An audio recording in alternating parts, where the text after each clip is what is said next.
सम्मानीय सांसद भद्रक, सम्मानीय विधायक भद्रक एवं जो योग को भल पाँच एमती शहे शहे एठी लोक आसी समस्ते योग करिसेंती और प्रतिदिन योग करने शारीरिक स्वास्थ्य मानसिक स्वास्थ्य योग करने समस्त शपथ पाठ करिसेंती। अंतर्जातीय योग दिवस रे समस्त को शुभेच्छा और अभिनंदन।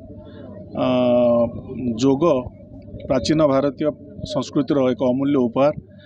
पूर्वर साधु मुनि ऋषि माने ये क्रिया को करी दीर्घ सुस्थ रहा सहित दीर्घायु रोते एवं आरोग्य रोते। आज देखूँ जिते व्यस्तबहुल जीवन भितर मोर समस्त गोटे अनुरोध निज जीवन किसी समय काढ़ी दैनंदिन जीवन किसी समय काढ़ी योग कि शारीरिक व्यायाम कले निश्चिंत आपण सुस्थ रहा सहित एक सुस्थ समाज गठन हो पार।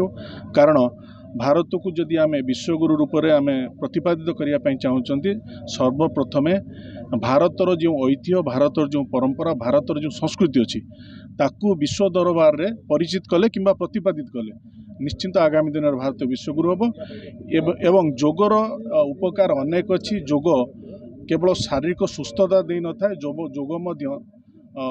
नकारात्मक शक्ति को अंत घटाई सकारात्मक ऊर्जार उज्जीवित करता है। समस्त को दैनंदिन जीवन में किसी ना किसी समय निज शरीर पर देवा उचित। भारतीय संस्कृति परंपरा आज विश्व दरबार रे एते प्रसिद्धि लाभ करछि आदृत होइछि।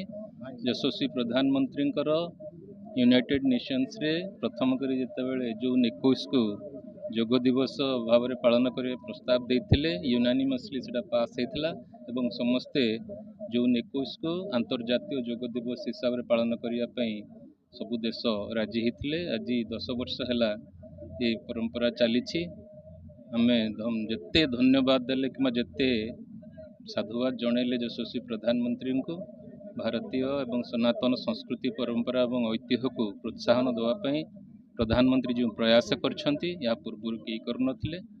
आज भारतर छवि सारा विश्व दरबार निश्चित भाव में प्रसिद्धि लाभ करछि।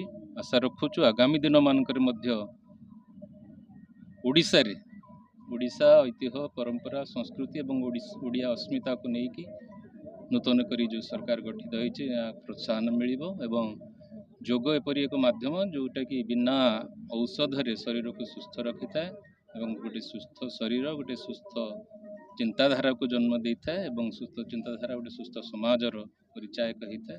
आजिका दिन में जोपरी भाव में व्यस्तबहुल जीवन भितर निश्चित भाव में जदि किसी समय आम दैनंदिन योगपाई दबा गोटे सुस्थ आम शरीर सुस्थ रमर जो टेंशन हो भी दूर हम।